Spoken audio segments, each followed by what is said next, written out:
영생의 길 생명의 말씀. 이를 기이히 여기지 말라. 요한복음 5장 28절. 하나님을 믿든 믿지 않든 가장 궁금한 것은 사람이 죽으면 어떻게 될까?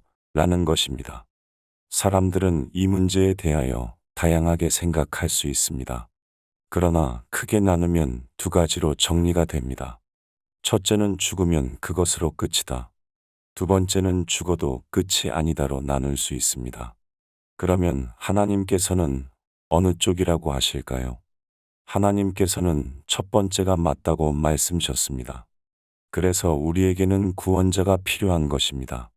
그리고 구원자는 반드시 창조의 능력이 있으신 하나님 외에는 다른 누구도 불가능함을 성경은 지적합니다. 왜냐하면 죽은 자를 살릴 수 있어야 하기 때문입니다. 죽은 자가 끝이 아니라고 생각하는 자들은 또 두 가지로 생각을 할 수 있습니다. 그 첫 번째는 죽으면 영혼이 있어서 육체를 떠나서 육체 없는 영으로 산다고 생각합니다. 두 번째는 육체를 가지고 산다는 것입니다.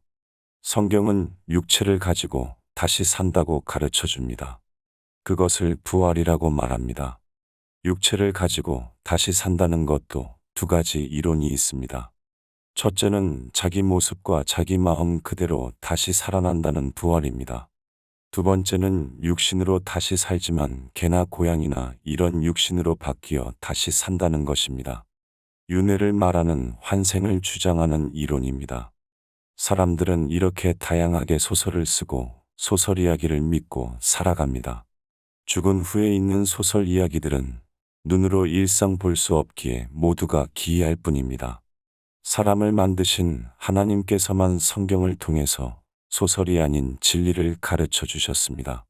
이유는 사람을 만드신 분이 사람이 죽으면 어떻게 다시 살릴 것인지 계획하셨고 그대로 살리실 것이기에 그렇습니다. 즉 사람의 생각으로 이해하며 자기 생각을 주장하여 소설을 만들 수는 있어도 하나님께서는 성경을 통해서 가르쳐 주신 계획대로 죽은 자를 처리하실 것입니다. 우리가 받아들이기가 쉽지 않는 하나님께서만 가능한 일입니다. 그래서 이를 기이히 여기지 말라고 하시며 무덤 속에 있는 자가 다 그의 음성을 들을 때가 오나니 선한 일을 행한 자는 생명의 부활로 악한 일을 행한 자는 심판의 부활로 나아오리라. 요한복음 5장 28절, 29절. 죽은 자는 소멸 상태로 부활 때까지 있습니다.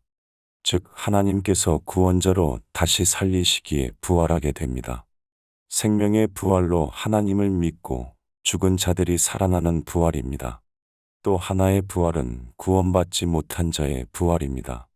이 땅에 묻혀 있다 이 땅에 다시 살아나서 형벌, 유황불로 태움을 받고 다시 죽어 소멸 상태가 됩니다. 하나님께서 이들을 다시는 부활을 시키시지 않으시기 때문입니다. 즉 하나님께서 또 살리실 수 있으시지만 그리 안 하신다는 말입니다. 소설과 진리가 분별이 되시나요?